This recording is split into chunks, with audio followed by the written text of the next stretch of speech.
Good morning, students.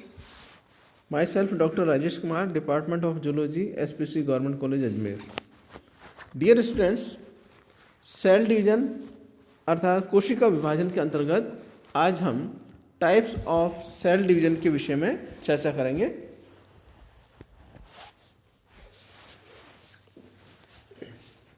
जैसा कि हम जानते हैं कि शरीर में डिफरेंट टाइप्स की सेल्स पाई जाती हैं, इनमें कंटिन्यूअस डिवीजन होता रहता है, किंतु nerve cells and muscle cells में जन्म के उपरांत डिवीजन नहीं होता है।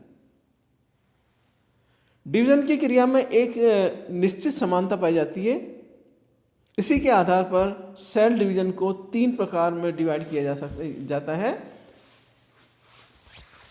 प्रत्येक सजीव की वृद्धि एवं डेवलपमेंट इसकी संगठीय सेल्स की वृद्धि एवं मल्टीप्लिकेशन पर निर्भर करता है।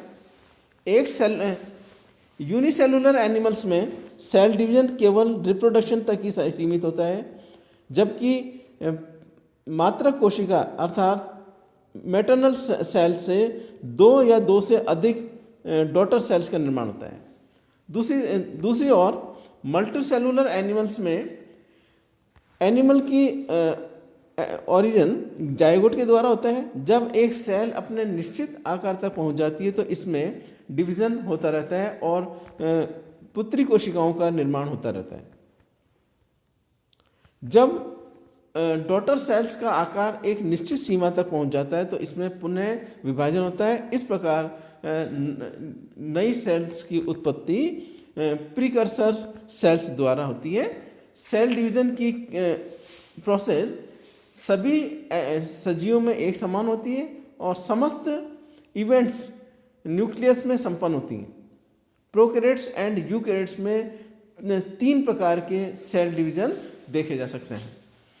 इस प्रकार डिवीजन की क्रिया में एक निश्चित समानता पाई जाती है और इन इवेंट्स के आधार पर सेल डिवीजन को 3 भागों में डिवाइड किया जा सकता है। एमाइटोसिस अर्थात असूत्री विभाजन, माइटोसिस अर्थात समसूत्री विभाजन एंड मियोसिस अर्थात अर्धसूत्री विभाजन।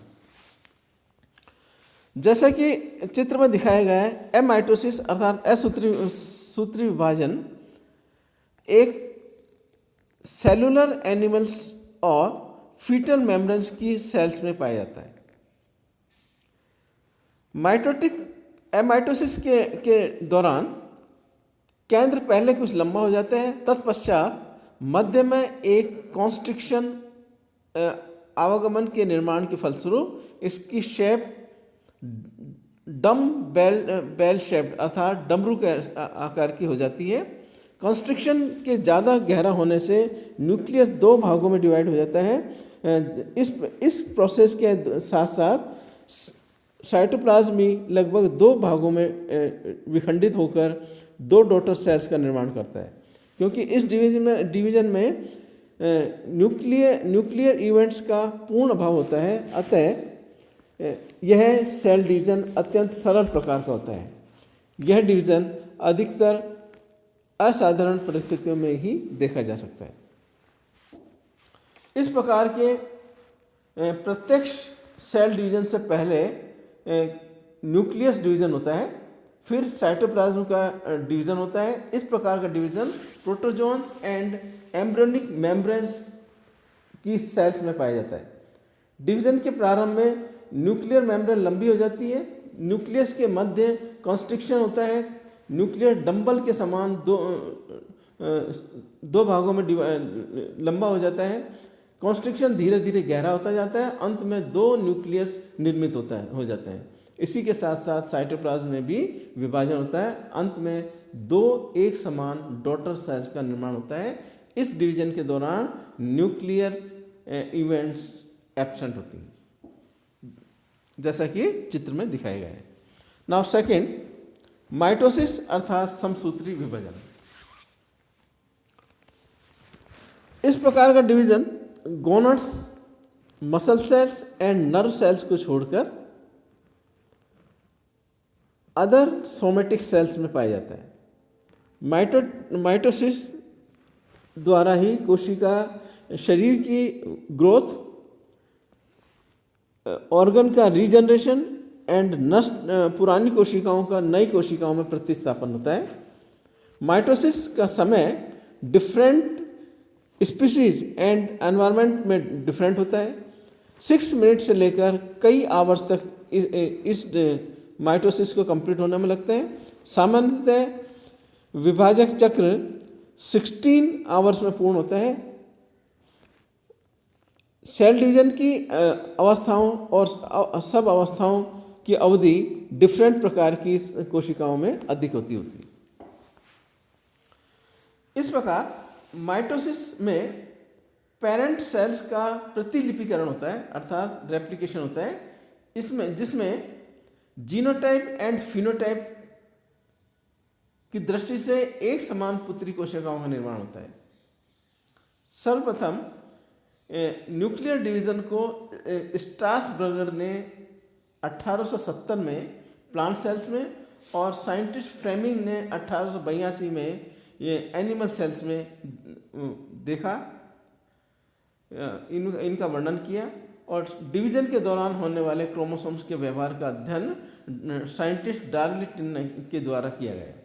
सेल डिवीजन में होने वाली इवेंट्स को 2 कैटेगरी में रखा जा सकता है, न्यूक्लियर डिवीजन और we can say karyokinesis and cytoplasmic division और साइटोकाइनेसिस।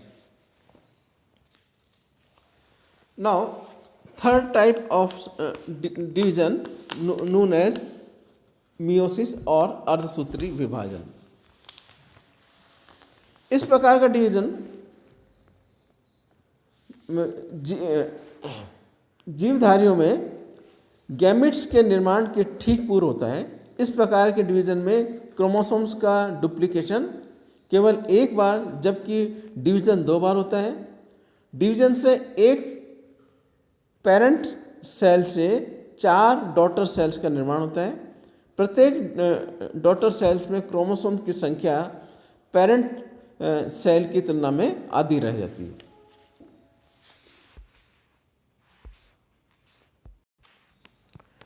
इस प्रकार यह डिवीजन अत्यधिक स्पेसिफिक एंड कॉम्प्लेक्स टाइप का होता है, जो डुप्लीकेटिंग रिप्रोडक्टिव सेल्स में पाया जाता है। इस डिवीजन द्वारा अगुणित युग्मकों का निर्माण अर्थात हैप्लॉइड गैमेट्स का निर्माण होता है। मेल व फीमेल गैमेट्स के फर्टिलाइजेशन द्वारा पुनः द्विगुणित युग्म अर्थात डिप्लॉइड जाइगोट का निर्माण होता है। इस प्रकार प्राणियों के जीवन चक्र में 2 प्रकार की प्रक्रियाएं कंटिन्यूसली चलती रहती हैं, मियोसिस एंड फर्टिलाइजेशन। जिन कोशिकाओं में मियोसिस होता है उन्हें मियोसाइट कहते हैं। एनिमल्स में यह primary spermatocyte and primary oocyte के रूप में और प्लांट्स में स्पोरोसाइट के रूप में देखा गया है। इन डिविजन्स का निर्धारण सेल में आरएनए एंड डीएनए की मात्रा पर निर्भर करता है।